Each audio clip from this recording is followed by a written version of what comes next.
you like dessert? Well, today I'll be making a chocolate-based fudge. It is called Brigadeiro, and it's a type of chocolate fudge with sprinkles on top. As a complete beginner at cooking myself, I'll be teaching you how to make these treats. This recipe will be simple and delicious to make. Best of all, it is versatile and barely uses any ingredients or dishes at all.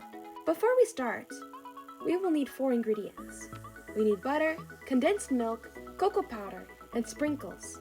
In terms of equipment, we will need a plate, wooden spoon, pot, a 1/4 measuring cup, a small bowl, and some small cupcake wrappers. We will also need a stove to cook the brigadeiros. For this first step, you want to measure your 4 ingredients and place them all in your pot. Firstly, you want to cut around 1 tablespoon of butter. I personally cut mine with a knife and gently scoop it up in my pot. Then you want to open your can of condensed milk. For this recipe, you'll be using the entire thing. After that, you should pick up your cocoa powder and get around 1/4 cup of it. You do not exactly need to mix anything right now. Before we get to the cooking part, use your butter and smear some on your plate. Once we are done cooking, we will put the brigadeiro there. Instead, head over to your stove and get ready to mix your brigadeiro for around 15 minutes. Once you are at your stove, place the heat to low. Then place your pot and immediately start mixing your batter. After, you must continue mixing until the batter is no longer sticking to the pan. You must continue mixing. This step is not a drill. If you stop, the brigadeiro will burn. As you progress, you may gradually change the heat slightly, higher or lower, according to your preferences.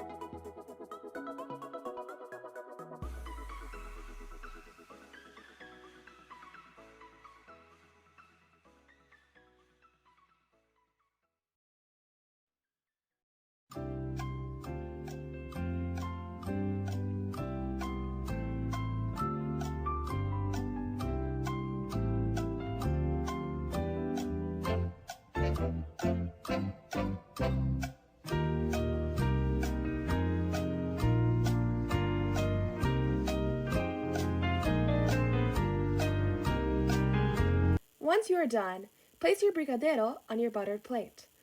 Now here comes a truly harder part. Do not touch the brigadeiro, otherwise dreadful things will occur. Wait until it is fully cooled down. Once this happens, you are free to do whatever you want with the batter. In our case, we'll be making some balls of brigadeiro, but we'll also be leaving a lot left just to eat as is. I'll be demonstrating how to make the balls. Firstly, you want to use your small bowl. Open your sprinkles, in my case I use chocolate sprinkles, you can change this as you please, and place them inside the bowl. Once you are done, grab a little bit of butter and place them in your hand. You can imagine this process as rubbing your hand on some soap. Then, grab the corners of your brigadeiro, getting the corners will prevent getting burned, and form a ball with your hand. Place them in your sprinkles and continue rolling or placing the sprinkles on the brigadeiro as you please. After that, place your brigadeiro in your cupcake wrapper. You can also find proper brigadeiro wrappers, which is usually smaller, but cupcake wrappers work simply fine, and you are done. This treat may have only used 4 ingredients, but you should taste the end results. It is wonderful. That said, you can place the brigadeiro in a safe place. You don't even have to use a fridge, you just basically leave it as is.